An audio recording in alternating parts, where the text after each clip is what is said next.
Soy Federico, trabajo en investigación y soy docente universitario. A veces me pregunto qué es la ciencia, para qué sirve, cómo influye en nuestra vida cotidiana y cuáles son los problemas que hoy se estudian. En esta búsqueda de respuestas, que nunca serán definitivas, me encontraré en cada programa con quienes hacen ciencia, los científicos.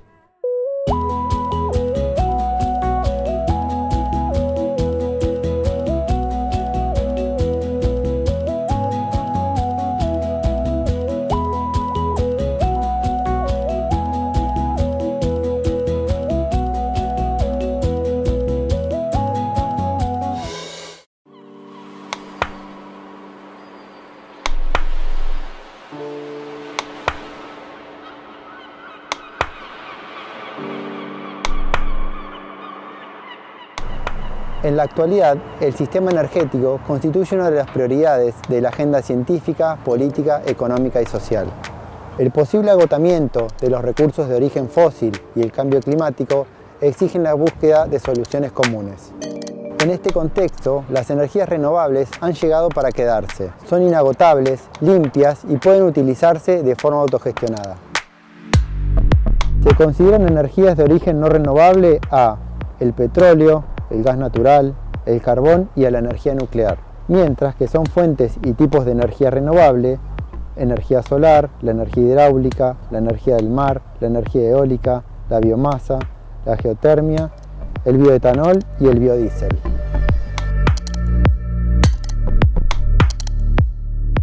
En el programa de hoy vamos a hablar de tres tipos de energías renovables: la energía solar, el biogás y el biodiesel.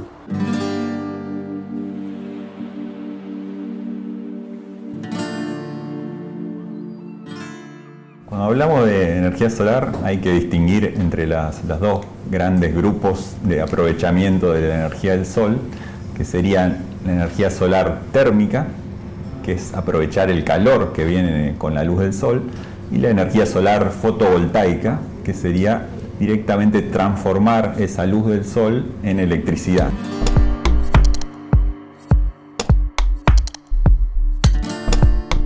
La energía solar térmica es calentar básicamente algún fluido, generalmente agua, como para tener después agua caliente que se puede usar, por ejemplo, en un domicilio, en una fábrica. Son los conocidos calefones solares, ¿no es cierto?, que vemos en el techo de muchas viviendas, que nos dan agua caliente. La fotovoltaica es aprovechar la luz para generar directamente la electricidad, ¿no es cierto? Y eso lo realizan unos materiales que se llaman semiconductores, que forman lo que se conocen como celdas solares. Las celdas solares transforman entonces la energía del sol en electricidad. Y esas celdas solares después se interconectan unas con otras para formar paneles solares, y los paneles solares también conectados entre sí forman las plantas solares de generación de energía.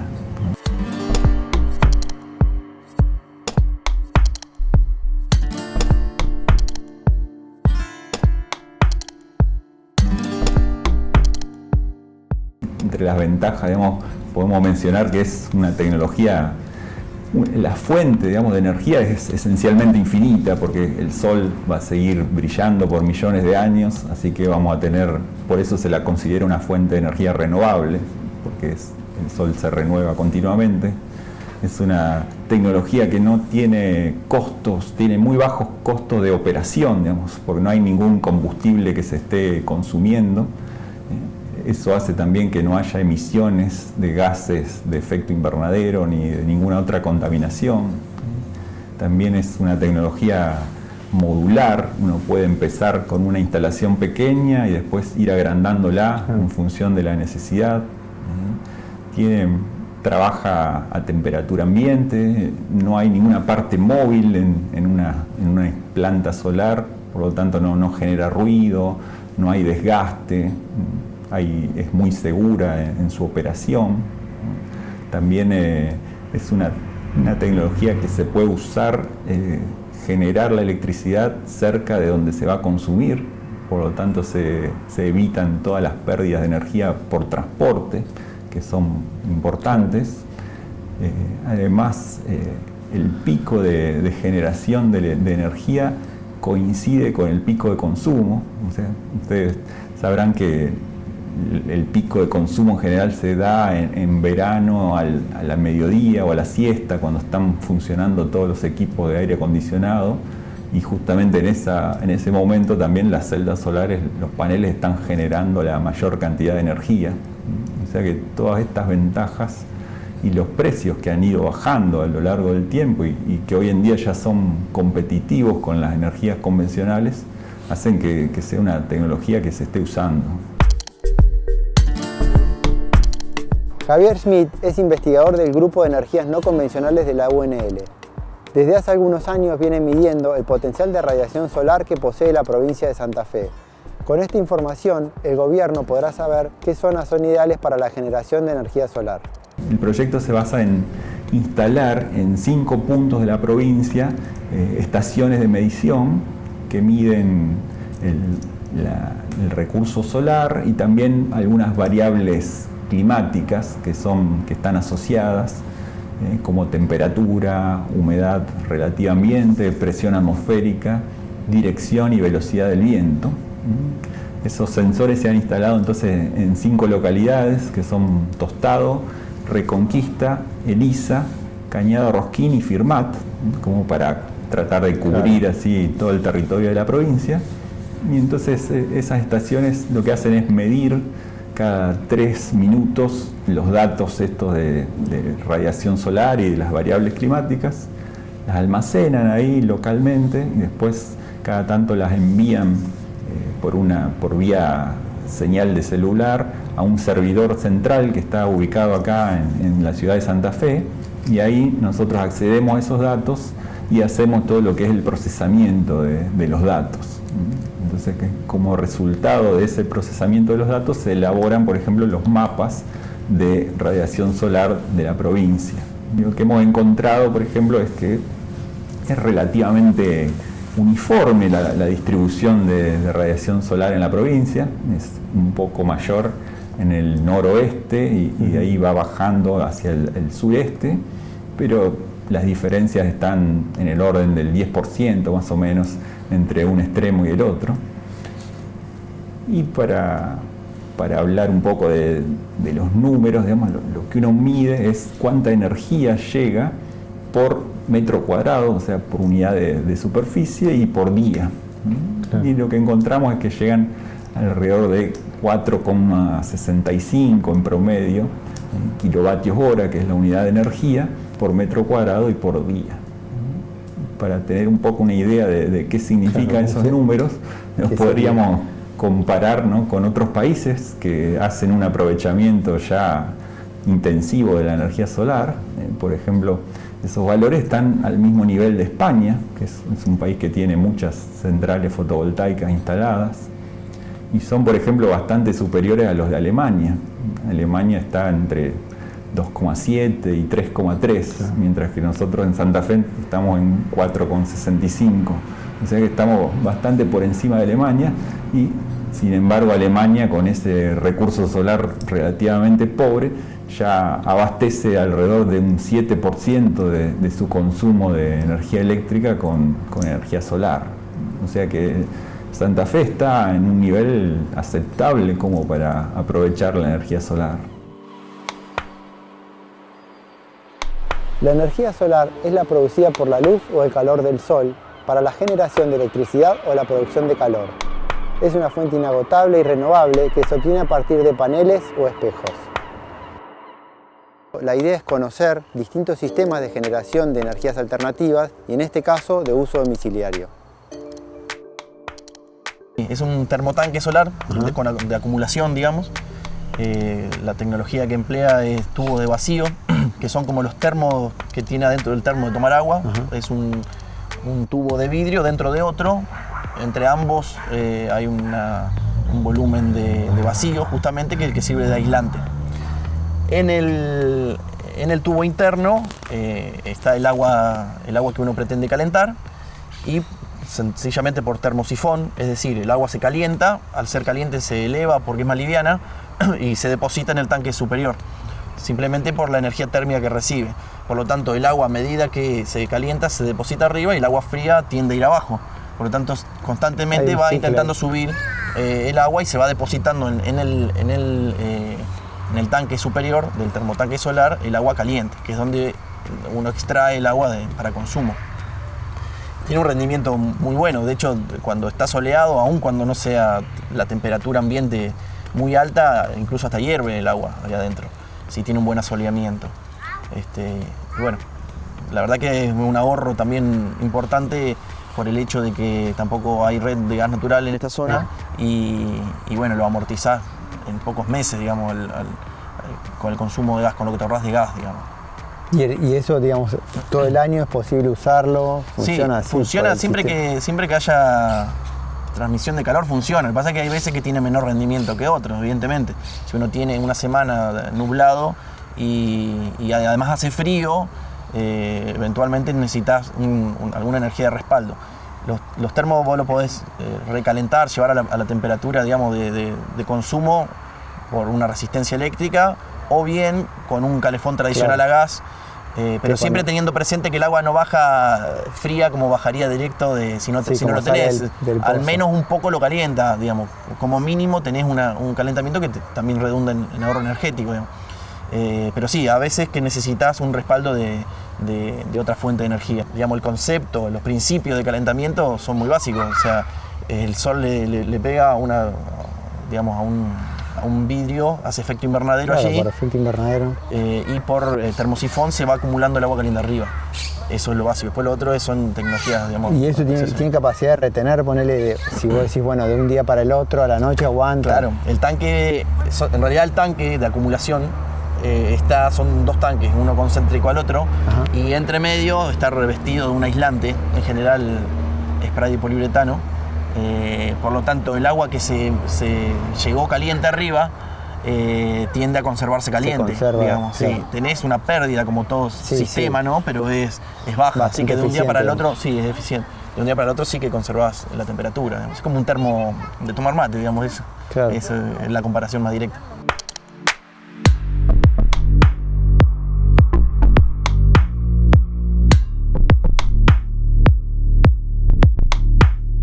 La energía solar goza de numerosos beneficios que la sitúan como una de las más prometedoras. Es renovable, es inagotable y está disponible para todo el planeta, contribuyendo al desarrollo sostenible.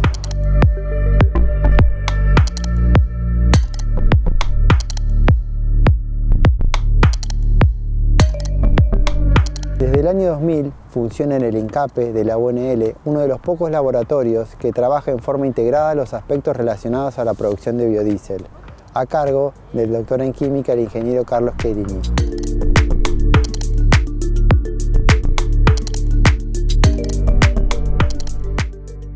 Biodiesel es un combustible que es muy similar en sus propiedades al gasóil y se obtiene a partir de aceite vegetal o grasa animal. En Argentina se produce principalmente a partir de aceite de soja, fundamentalmente porque tenemos una gran producción, es uno de los países exportadores más importantes del mundo, Argentina, de aceites vegetales y particularmente de aceite de soja.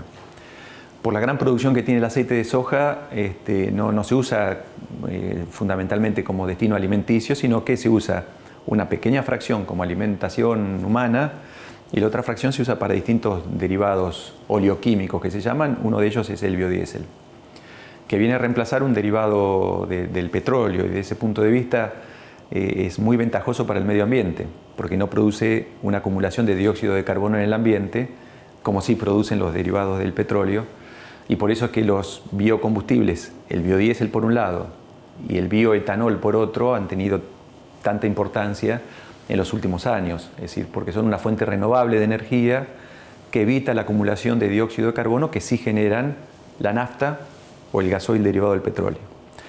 Entonces, a partir de aceite de soja en Argentina, aceite de palma en Colombia, por ejemplo, y Indonesia, o de colza, que es similar a la canola en Europa, con esos aceites vegetales se produce este combustible, el biodiesel, que en Argentina está reemplazando el 10% del gasoil. Con el transcurso del tiempo, las sociedades fueron tomando, los gobiernos, más conciencia de la parte ambiental, y en el mundo comenzó a impulsarse los biocombustibles para reemplazar los derivados fósiles del petróleo y tener un efecto benéfico en el medio ambiente, para evitar acumulación, como decía antes, de gases de efecto invernadero. Y así fue creciendo e imponiendo en ciertos porcentajes obligatorios, que varía según el país, en qué parte del mundo se está hablando, pero Argentina es uno de los que tiene el nivel más alto de uso obligatorio de biodiesel en el gasoil, que estamos en el 10%. Estados Unidos está alrededor del 3 o 4% y Europa en algo similar, alrededor del 4 o 5%.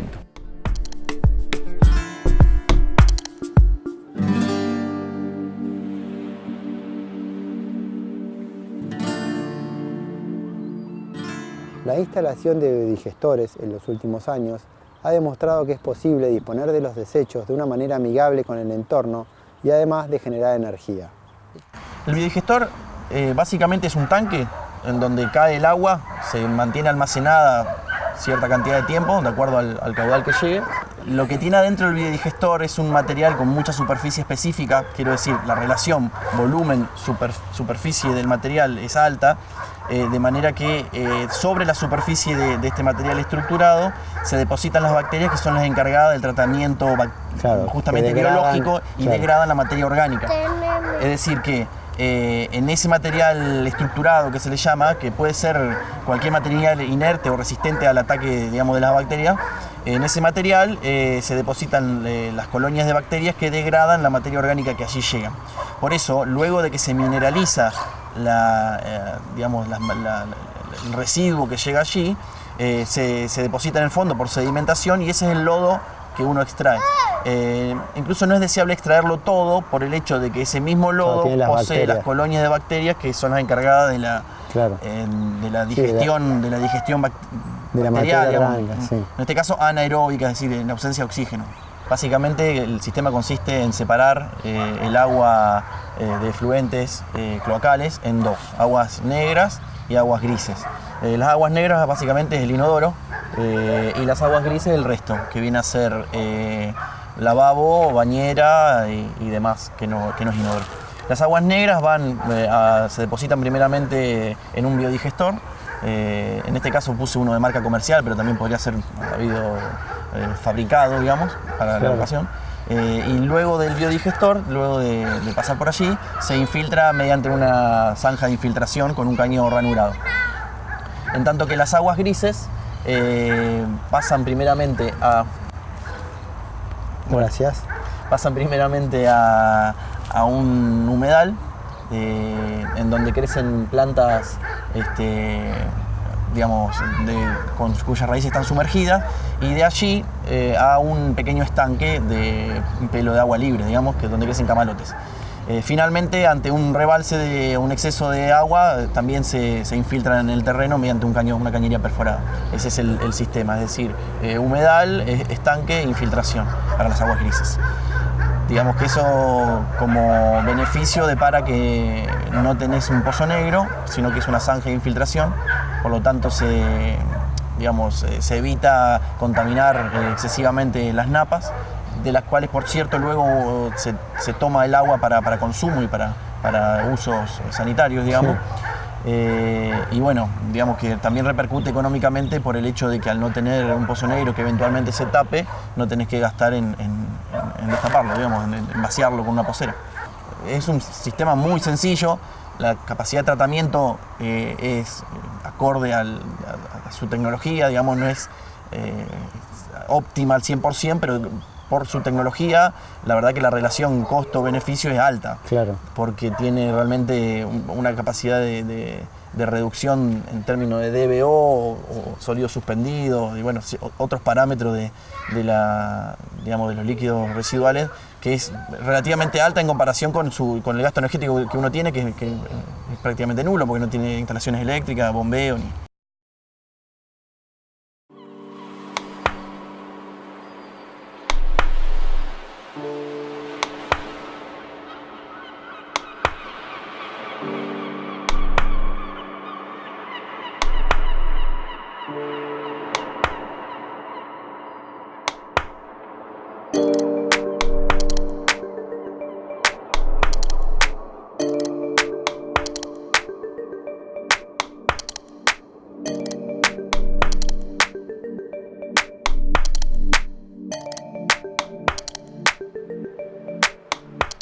El petróleo, el carbón, el gas natural y el uranio son las fuentes de energía convencionales del mundo, pero sus efectos sobre el planeta son devastadores. Por eso, la implementación y utilización de energías limpias se vislumbra como imparable. En el programa de hoy conocimos distintos tipos de fuentes y energías renovables, lo que hace que cada región pueda adoptar el tipo de energía que le sea conveniente y así autoabastecerse.